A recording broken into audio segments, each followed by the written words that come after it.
Welcome to Reels on the Rocks, the show where your hosts Whiskey and Sweet Tea discuss film from the unpretentious perspective. The annual anime has arrived with Mecha-Mayham in Dragon's Heaven. Don't forget to like, subscribe, hit that notification bell, and as always, please be advised that spoilers are ahead.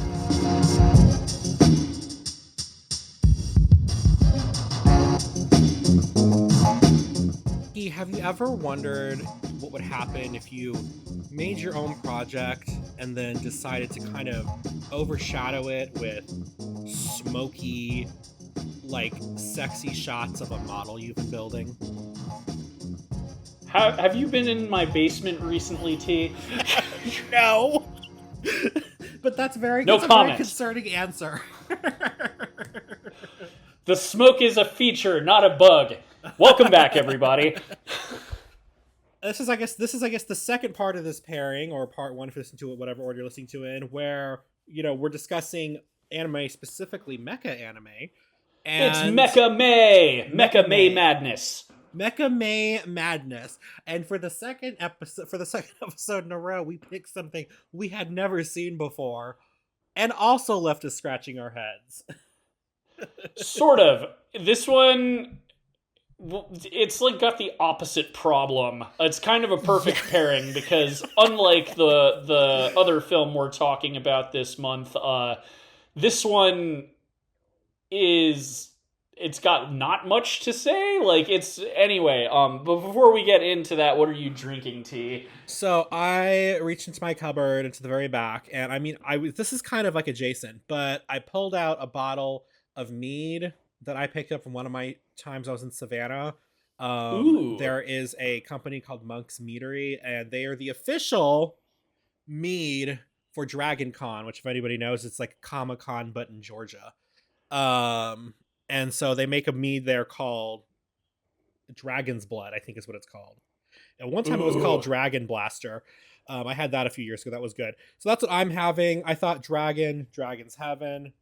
Also, it's a pop culture con, so you know there's got to be anime there. Yeah, and that was going to be my next question, if Dragon Con was an anime convention or a comic convention, so it's just pop culture in general. Yeah, it's kind of like pop culture. It's kind of like how Comic-Con in San Diego is not even really comic focused anymore. It's just kind of just whatever's big.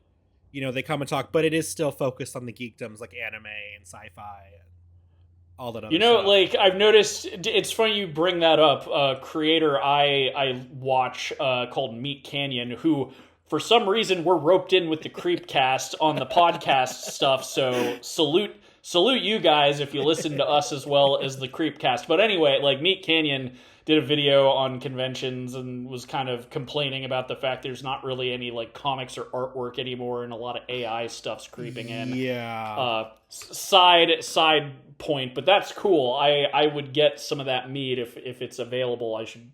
Well, maybe they have an online store. They do. They said that they are now launched an online. You can order it year round. I got it last time I was in Savannah, but order away. I'm going to keep that in mind if I want to do a dragon thing. I kind of wanted to do a dragon themed thing, but like it's been a while since I've had anything alcoholic. So every year on anime, I usually end up doing sake. So couldn't let that pass up. Of course not. Not dragon themed necessarily, but sounded cool. So just like every other time, I always end up getting a Junmai sake. So light in color, supposed to be chilled. I went with Tozai Living Jewel, and it's got a koi fish on it. And it's somewhat dragon adjacent. I don't know if any Pokemon fans are aware, but Gyarados is actually based on an old Japanese myth about a carp that was able to like swim up a waterfall and like turned into a dragon. Oh wow. Sparks Note's version of that old myth, but that's why you've got this crappy fish Pokemon that can turn into a water dragon. Oh my god. If you give it enough TLC. I wonder, is that the one I called Goldie? Maybe. I'm trying to remember. Maybe it looks like a goldfish before it turns into a Gyarados. But so yeah, that's what I'm doing. Another good old Junmai sake. Yes, if I'm pronouncing that correct. But did you pour yours over ice and then into your Barbie pink Barbie glass, I did. Nah, just a regular like I don't know if you'd call it a whiskey glass. I got a new set of glasses this year, like Rocks months ago, and I've glasses. got yeah, I guess so. It's like the same size as a whiskey glass, but it's not specifically a whiskey glass, Hmm. but it looks cool. Anyway, so that's what I'm doing. But why don't you tell our listeners about this anime that I'm guessing a majority of them have probably never heard of? Okay, so today we're discussing Dragon's Heaven. This is another mecha anime. I discovered this when I was researching, what kind of mecha anime to cover. And this one popped up, and the story that they described to me sounded sort of interesting. So I picked it. This is from 1988. I need to be very clear. This is a OVA. Um, OVA. yeah, an OVA anime, an original video animation. So this was not like on a movie. This was not like in theaters or like on TV or anything. It was directed by, and I will please forgive me for my pronunciation on these. It was directed by Makoto Kobayashi, written by Makoto Kobayashi and Ikuyu Kokami, music by Yosonori Iwasaki. And actually, let me do an asterisk on that. That came up on IMDb, but in an article that I was reading about the production of this, they also mentioned that its soundtrack was like also courtesy of Takunobu Masudu, Keiji Kiji Katayama, and Yuko Subakura. And then we had animation. Now, I am dumb about animation, so I wrote down who they said was key animation, which was Mikihiko Ando. But according to the article that I was reading, also, um, they had Tosh, Toshi Toshihiro Hirano in charge of character design, and they had a manga artist and designer Osamu Kobayashi as the mechanical director and designer. So I want to make sure I got those names in there too. If I missed out any other animators, there was a lot listed, and I wasn't sure who to credit. Now, of course, all artists deserve credit, but I didn't know who the key players were here. As far as the cast, three names. This is if you listen to the original Japanese dub. As Cheyenne, Aimasa Kayuyumi, as Ikiro, Yuko Minaguchi, and as El Madane, Ki Tomiyama. So hopefully, if I mispronounce any of those names, I'm so sorry. But all these fantastic artists work together on this together. Basic story of this. It is a very, very basic story. Essentially, this is a 40-minute OVA. The first part of the credits are kind of this really interesting um live action actually shots of like this model of what I believe is one of the characters in the anime, like in smoke and stuff. And it's a very interesting choice to start off the movie. Some people did describe it as bad. I didn't mind it. But then the center portion, the main meat of the story, is about 20 minutes long.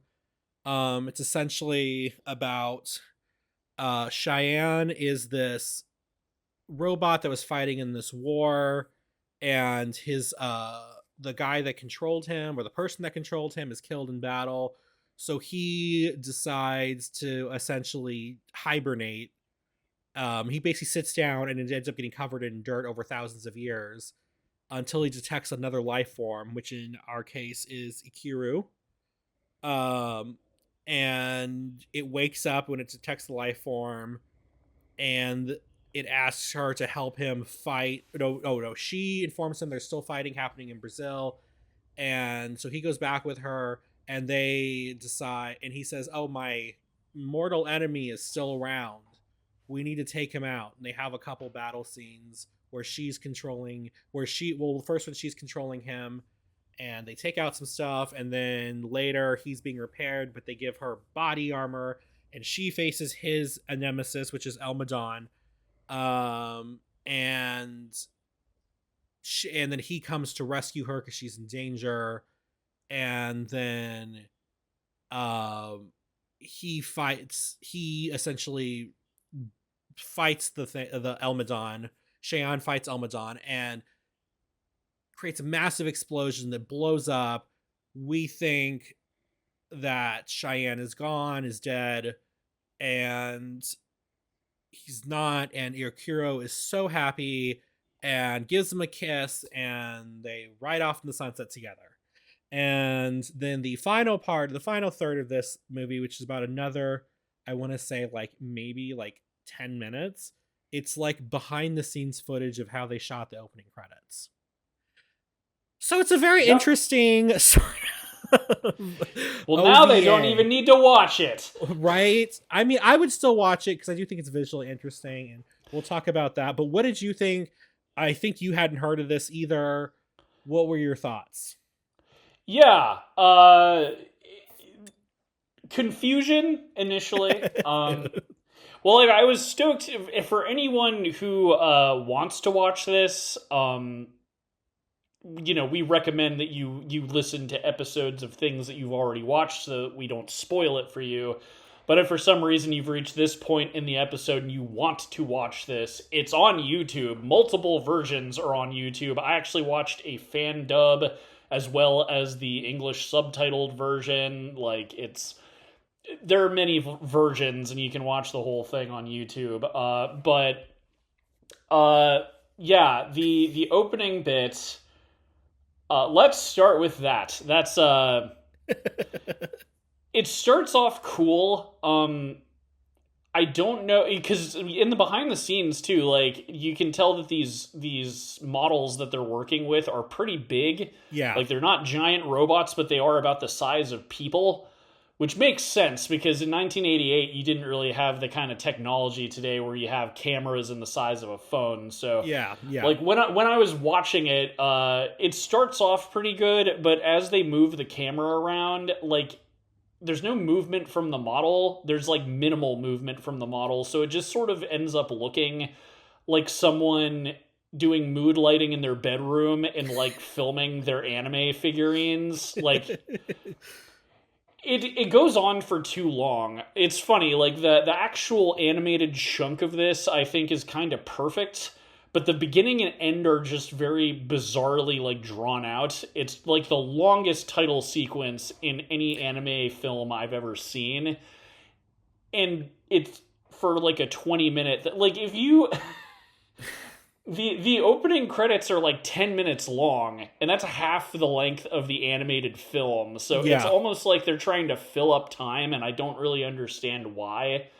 Knowing that, like, for our other review, I had trouble even finding the metrics for like how much the film made and stuff.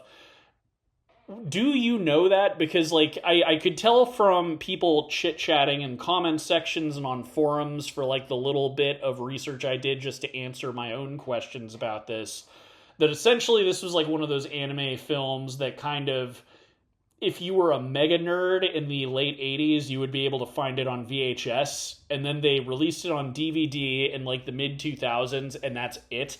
Because the creators are basically like, yeah, it doesn't need an HD upgrade. Like, it's fine. It looks good. Right. And that's a whole other can of worms, too. Like, there's a big... it's very controversial to upscale things to HD when it's anime, so Yeah. that's also, like, kind of why. But, yeah, I'm curious, like, did you find... Because the other thing with OVAs like this, like, they're not usually released in theaters. They're not a TV... they're not based on anything.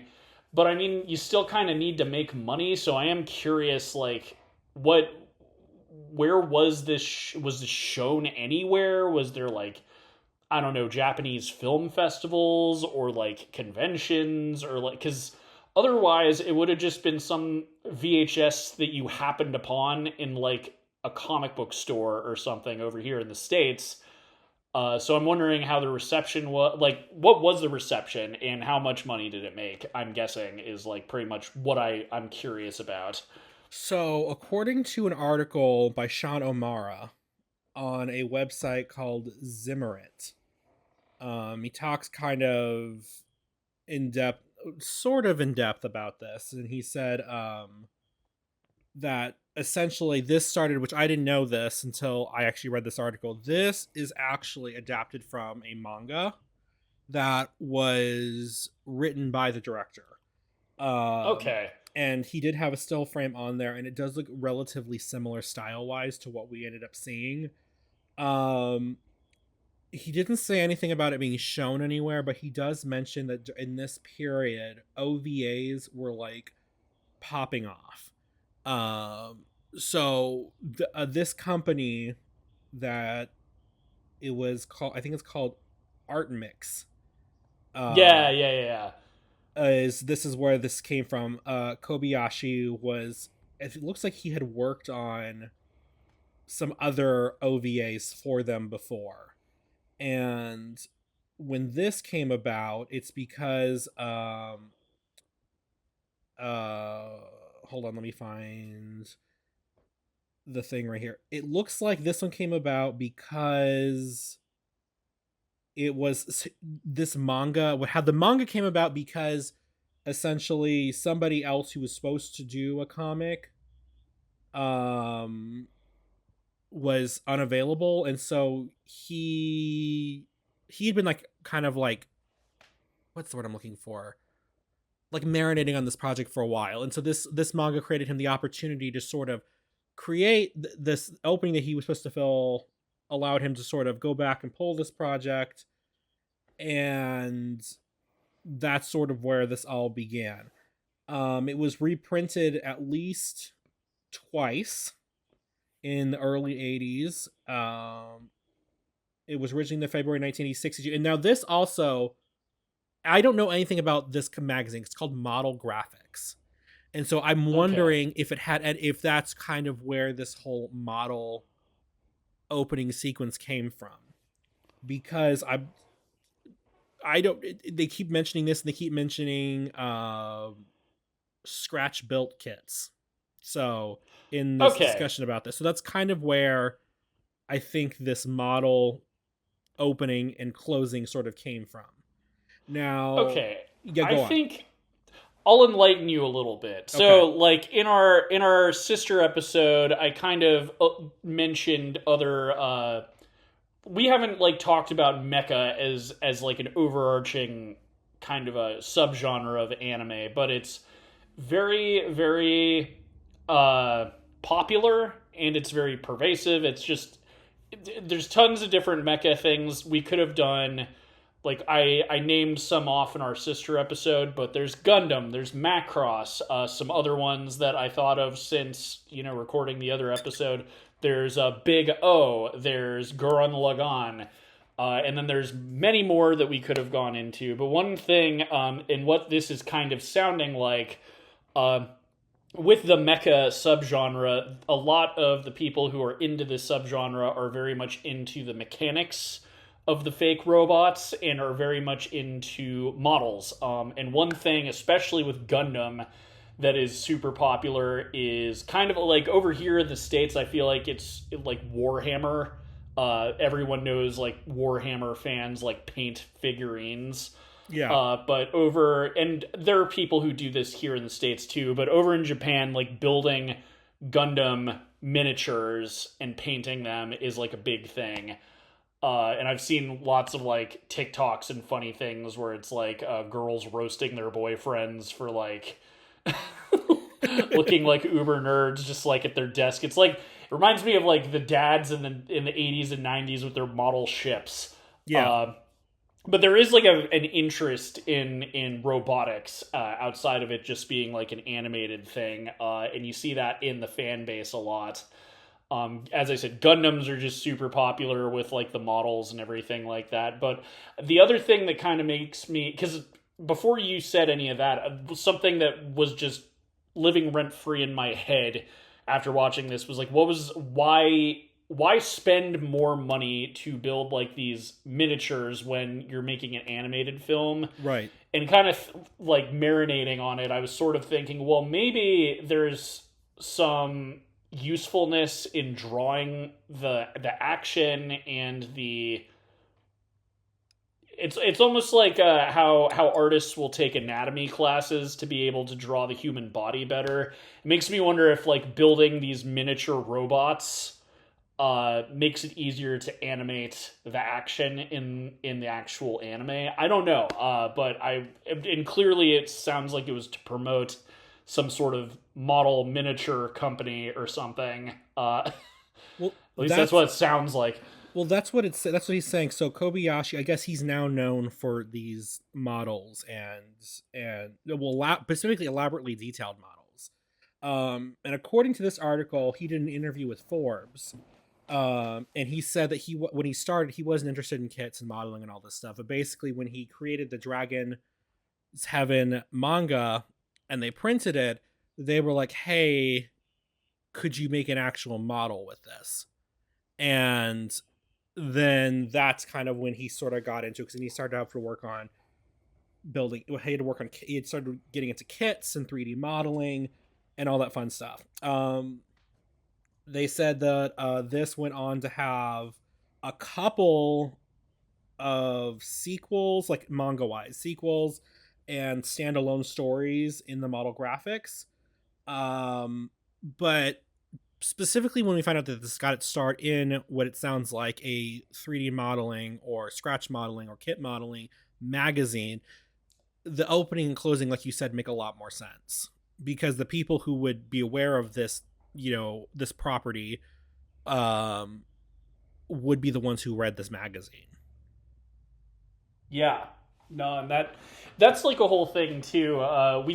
Since we're talking about anime instead of manga, because this is like a movie podcast, uh, we've never really gotten into like how manga's published in Japan, but a lot of it is through magazines. So like the one that is like the big boy is Shonen Jump, and that's where you get Naruto and Dragon Ball and Right. One Piece and Hunter x Hunter and My Hero Academia. It's basically the young boy adventure action anime sort of thing.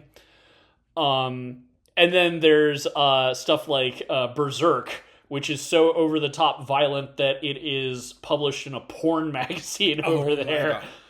god. Great, by the way, love Berserk. Maybe we'll talk about it in a future.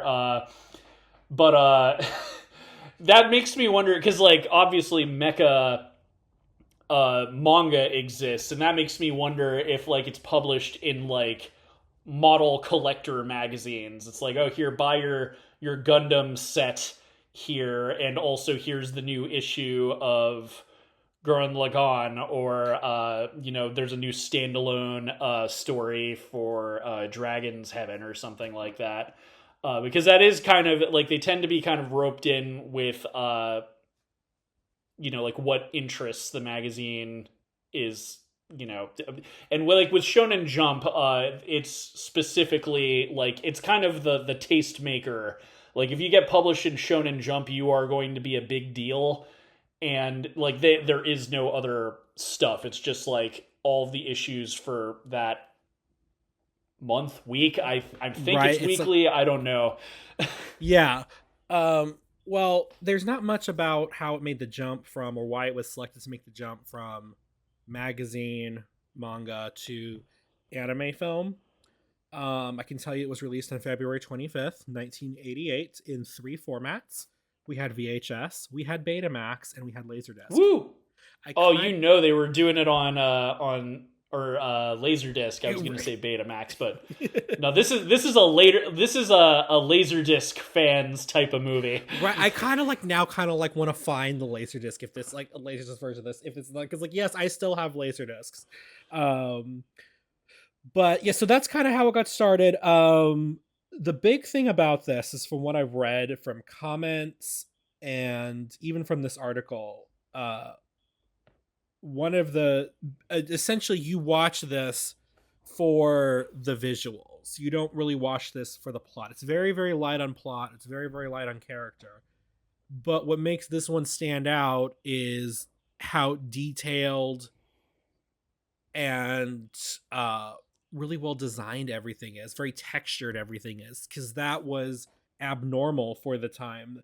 Sean Omar says in this article, he says that many early OVA projects were little more than uninspired cash grabs or low budget pornography. So Yeah, I wouldn't be surprised. they said, and Well, like, go ahead. well, like that makes me, because again, like I know I've heard the term OVA, but I've never actually gone out and looked up what it meant. But now I'm like wondering, because there's other infamous animes, like Ninja Scroll is one that comes up where it like there is some porn in that movie. And that makes me wonder if like that's another famous OVA. I always thought it was like I guess it is, because it is a standalone. I'm pretty sure Ninja Scroll doesn't have like a series or anything. But yeah, no, you saying that kind of made me think, oh wait, there's like a bunch of these really infamous films that I'm aware of that are not safe for work, shall we say. Well, I mean, this one was actually interesting in that regard, because we do have kind of, I guess, like one shot of our female protagonist nude, but it's from the side. And what I think is super interesting about this is the robot's like, can you girl put some clothes on, please? Like, can we not? Which when we talked just previously about oh my god, sexualizing underage girls. Yes, this one actually doesn't do that. It actually makes a point to be like the robot. Well, and it sexualizes a grown-ass woman, so that's kind of a breath of fresh air. Like, there is quite a bit of that. Later on, she's not nude, but when she's, like, lying down in her underwear, there's definitely sort of a sultry way that they draw her, kind of, like, seductively. Like, there is a lot of the horniness in this movie that comes with anime, but it doesn't come off as creepy. Yeah. Frankly, there is sort of a, like, it's almost romantic between her and the robot, because she also keeps commenting on how attractive the evil robot is. Yes. I don't know if she's like, it's my kind of robot. And the guy's like, yeah. The other robot's like, excuse me? Yeah, so there's almost kind of like a romance. And I mean, she kisses him at the end, too. So, like, that was kind of an interesting thing. There's a lot of parallel. Again, like, you, before recording, you, like, apologized for picking this one. But it kind of is a solid pairing, because it has a lot of things that are similar to Evangelion. Like, for instance, the fact that the robots are sentient. Yeah. Because usually mecha, like, again, going off of my favorite, Gundam, they could be fighter jets. Like, it doesn't matter. Like, all of the robots have, like, their own cool design, and they have their own signature weapons and guns and stuff. But they're not alive. Like, they are just sort of the weapon being operated by their pilot. Right. And something that was kind of neat about Evangelion and this, in Evangelion, you know, they're biomechanical, and they have, like, actual, like, they're basically giant monsters caged in armor with souls. Not as disturbing in this one. It's just that Shane, what's his name again? Cheyenne. I kept saying Cheyenne. Yeah. Cheyenne. He's not biomechanical. He's just a robot, but he is sentient, and he has emotions and feelings. And one of the things, because I watched a fan dub, which was god-awful, by the way. It's also free on YouTube. Yes, that must be the one that I watched. I'm not going to name it. Okay, you watched it too. God bless that man for dubbing his favorite anime, but Jesus, especially the woman voice actress, like, it sounded almost like AI. Like, I genuinely think it might have been, because there's like no way that was a real actress, because there's just no emotion whatsoever, and the intonation didn't make sense. Yeah, it was so. I'm glad you saw it too. It was bizarre. That was the first one I watched, and I was like, okay, I'm definitely watching the sub after this.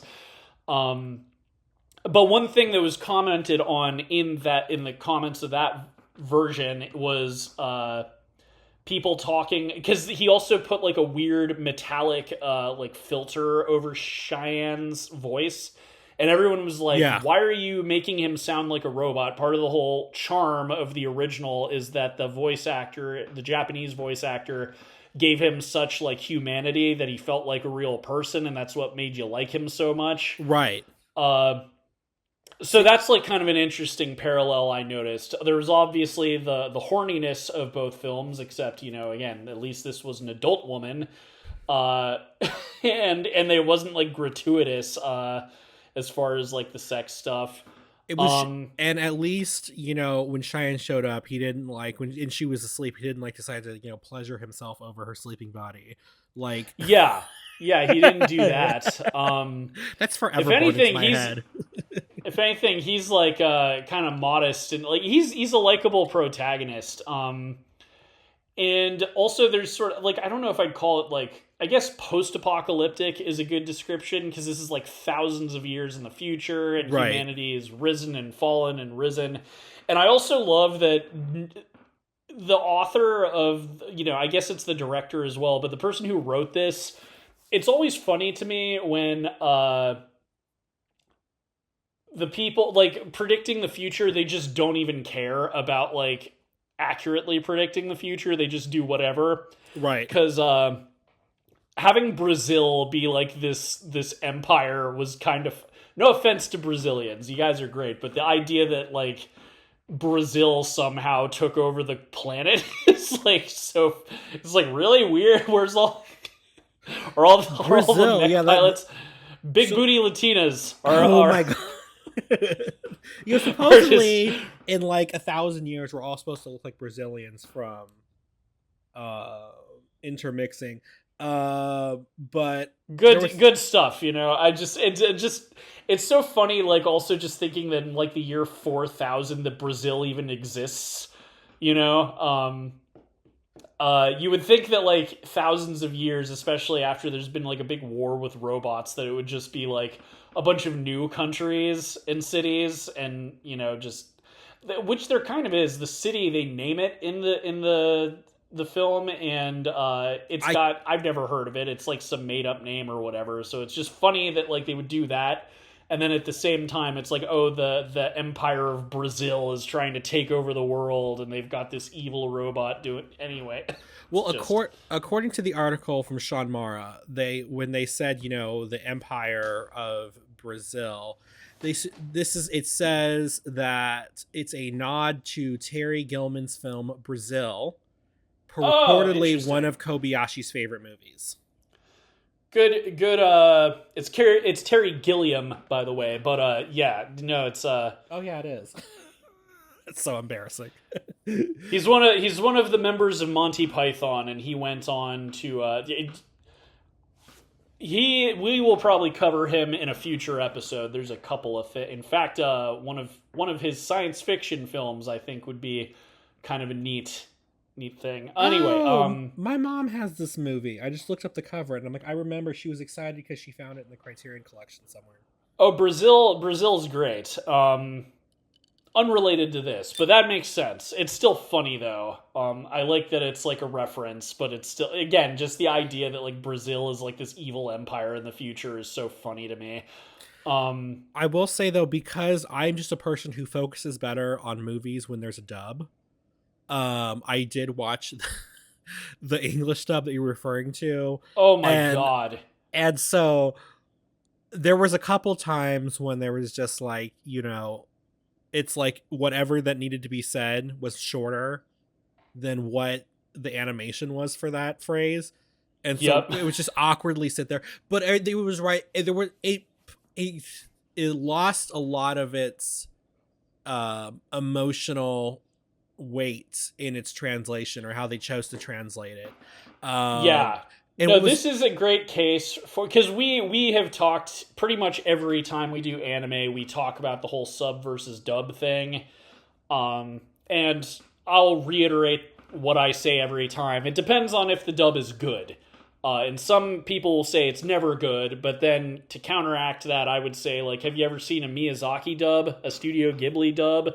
They're usually pretty good. And I've been sometimes spoiled with good dubs. Yeah, well, and it helps when you're like the most recognized Japanese studio of all time, so you can get A-list talent to be like literally when The Boy and the Heron came out. I specifically went to see the dubbed version because everyone was talking about Robert Pattinson's performance as the Heron. So, you get that. Once I saw in the description that it was a fan dub, everything made sense because I was like, okay, this feels amateurish. It feels very well, and that too. After seeing the subbed version, I was like, oh, in a lot of cases, he just copied over what the subtitles said. Yeah. Like, so he wasn't even really translating it. He was just copying over the script essentially and giving it to I am convinced the actress, quote unquote, is AI because it just there's no way I had similar feelings. because it's like no, especially like if English wasn't their first language, maybe I could see them reading the lines the way they did, but I can't believe that. I like even when I'm like speaking, I speak a little bit of Spanish, but it's kind of like even if I'm not a native speaker, I can put the right emphasis on things. Like I won't sound like a robot. Right. That I don't know. But yeah, going into it, the animation is great. Well, one thing I have not shouted out yet. Everybody says you watch this for the animation and the music. Yes, actually, we have not. The music was enchanting. Again, after rewatching this multiple times just to make sure I got it because I had the extra time to watch it multiple times because it's so short. I loved, despite it being overly long, the opening credits. Yes, like that overture that's playing is so good. Like I would listen to so that. Moving. So I was gonna say it actually gave me, because one of my favorite game scores from when I was younger was for Final Fantasy III, and it kind of gave me a little bit of like that sort of magical feel to the the orchestralness and I was like, oh, this is just so pretty. But yeah, it was giving me Final Fantasy III vibes. Was it actually Final Fantasy III, or was it Final Fantasy III on the Super NES, which was actually Final Fantasy VI? I played it on a DS. Okay, never mind. It probably was the real Final Fantasy III. Yeah. That's like a famous Final Fantasy VI has one of my favorite video game scores, and it's the same guy from Final Fantasy 1 up until I think 9 or 10. I'm pretty sure it was 9, but he might have done 10. It's the same guy. It's Nobuo Uematsu, I believe is his name, but he's the Final Fantasy guy. Like he doesn't do the scores anymore, but for most of their games. And I know what you mean. It gave me that. It gave me, speaking of Studio Ghibli, it kind of reminded me of like Princess Mononoke or Nausicaa. Some of the visual design kind of reminded me of Nausicaa as well. But that's something I think is worth shouting out. The music in this is so good that like they should release the soundtrack to sell it, because it's like if they need to fundraise more money to make like a new version of this, they need to put that out, because I will say that overture, and I think it actually shows up a couple times in the movie, is so good. It's so yes good. Yes. Well, and the music, also like the action music, there is some stuff that sounds more 80s and a little bit more like it's trying to sound futuristic. Just overall, like the score in this was great. This could have been a really good TV show. It's a shame they didn't go in that direction, because my only real complaint is that I just want more. Right. There's just not... There's literally, like, you basically... And you get invested enough to where when it's over, you're like... That's it. It's like you said. It's the exact opposite problem from the first one, where I'm like, this is too much. Like, end it already. Just stop making more animation stills. Exactly. Whereas, like, the end of Evangelion is bad because it's you need all of the context to even understand what the hell is going on, and it's way too convoluted, and like you'll be confused as hell unless you've been following the show. This has like the opposite problem where it gives you a taste of some interesting stuff. Like, as much as I think it's hilarious that Brazil is like an evil empire, it's like, well, let's get into that. You know, like what are they standing for? Are they run by robots? I mean, like technically that robot general they have was like fighting against humans 1,000 years ago. So what happened with that? What's this city that what's her face lives in? Like, you know, how was El Madan able to essentially make a religious cult? Well, and they also, like, she makes this big deal. I kept forgetting about it until I would rewatch it, and I was like, oh yeah, she like flipped out. That stuff that they paid him with at the beginning, I forget what that is. She never explains what that is. Like, is it ammunition? Is it a power cell? Like, what is it? Is it like... And she really wants it. Like, the robot doesn't seem to care what it is, but she's like, love it. Like, what is that stuff? So, yeah, I could keep going on, but there's just like little tidbits of like interesting story threads that never go anywhere because it just ends. And again, it feels like a TV show because these are things that would like get expanded on in later episodes. Right. So when it ends, it just feels frustrating because you're like, well, what happens next? Like, and it all like the ending and everything happens so quickly too. It's like we're introduced to the bad guy, and then 10 minutes later, he's getting his butt blown up by like a mega super bomb thing at the end. And then why was Akiro able to survive it twice? Like, is she magical? Like, tell us more. She has luck on her side. I guess, which kind of sounds like a cop-out line, but still.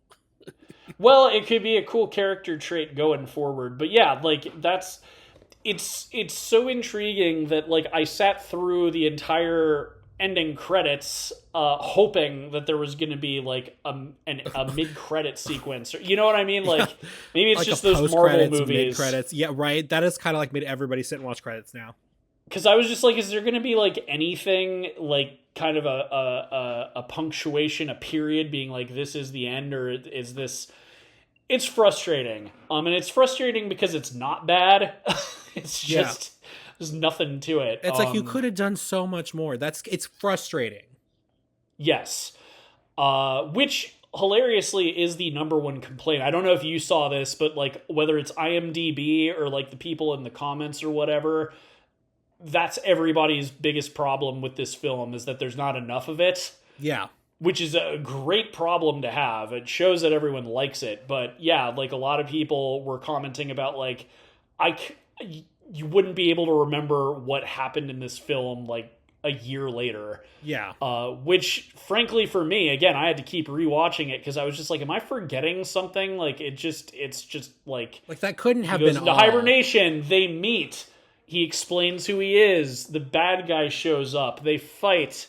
The bad guy finds out who they are. Then they fight the bad guy and it's over. And that's it. Yeah. That's literally it. And that too, like, the other kind of interesting parallel this has with Evangelion, or the end of Evangelion, is, like, mech action is sort of the central point to all of these shows and, like, the subgenre. People want to see these mechs fight. There is... action in this, but hilariously it's kind of similar how Evangelion, there's pretty much just Asuka like fighting all of the other, you know, there's one fight scene in that movie and then that's it. There's two fight scenes in this. There's the one and where it's only she's 20 minutes long. Yeah, and it's like it's over really quickly too. It's like the one fight scene where she's piloting Xian. Yeah, Cheyenne. And it's Cheyenne, and it's like there's a bunch of mechs or like dudes piloting mechs, and then they're getting shot at. They zoom into battle, and it's like, oh no, there's a close call, and then they just shoot them all, and they all blow up, and that's the end of that fight scene.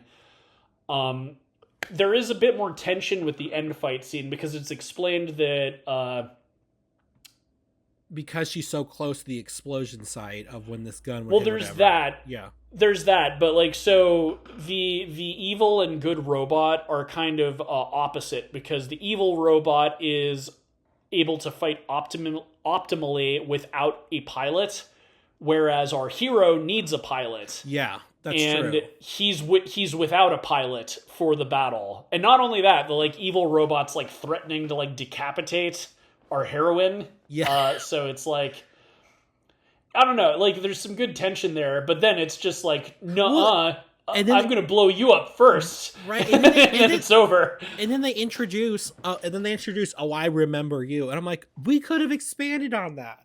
Why does he hate him so? That whole thing. Again, they introduced more lore. Right, and that's like another kind of interesting thing too. It's like they have some similarities in their character, because if you notice, the evil robot is like always wearing clothes. And it's kind of like, is that because he's modest? Is it like the same sort of thing?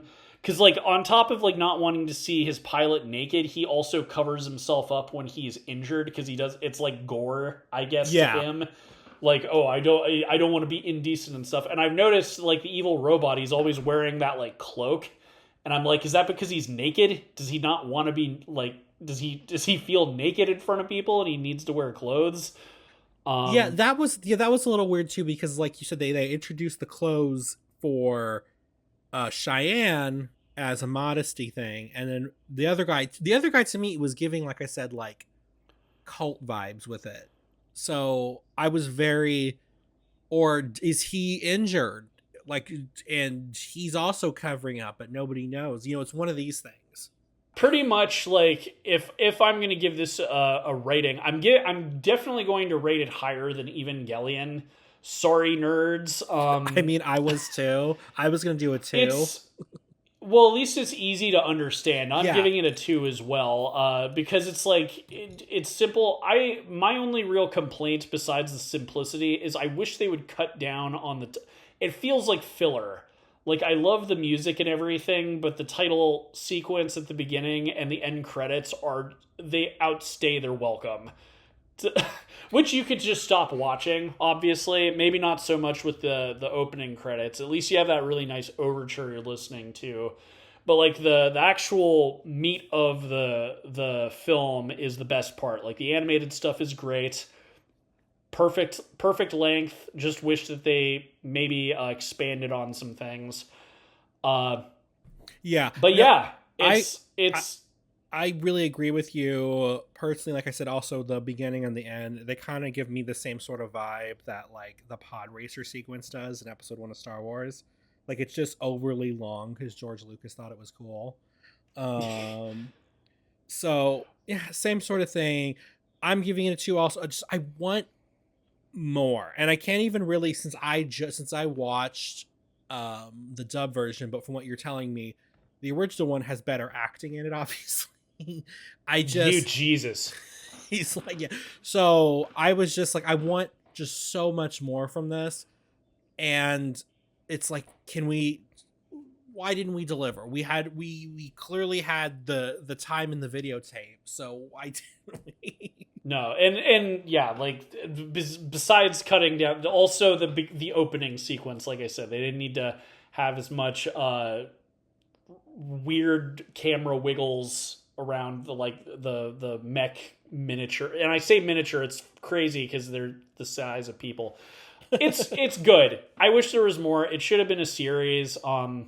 Frankly, like if you're listening to this on YouTube Music and you think that they should make it into a series, drop it down in the comments, man, because who knows, maybe someone with the right, maybe Kobayashi is watching or listening. That's what I mean. I mean, people have been wanting a Blu-ray of this, and he is active enough to say, no, it's good enough, we don't need to upscale it to HD.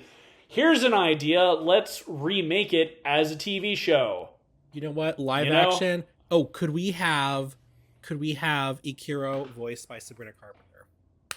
I think that would be perfect. Actually though, well, I would have them do it in, it's a Japanese thing. Have them do it in Japan. Maybe they could do the American remake, like they could Netflixify it, do the live action remake, and hopefully it'd be a good one like the One Piece one that they've been doing.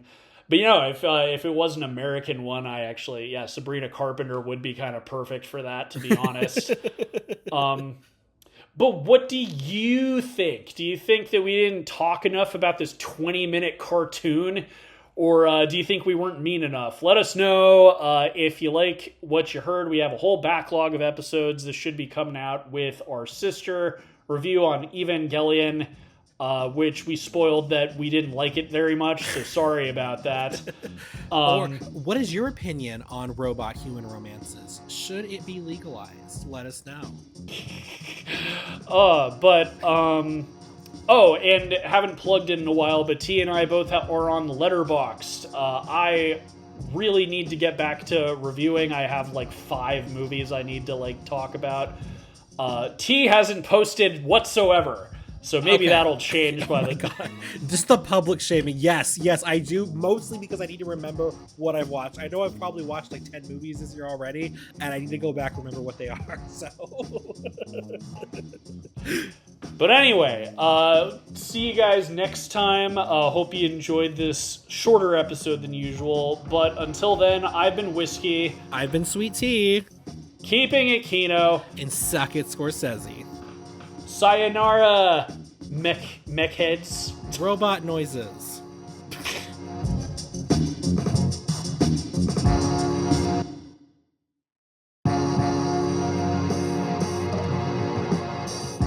Reels on the Rocks is a production of La Prince Laboratories.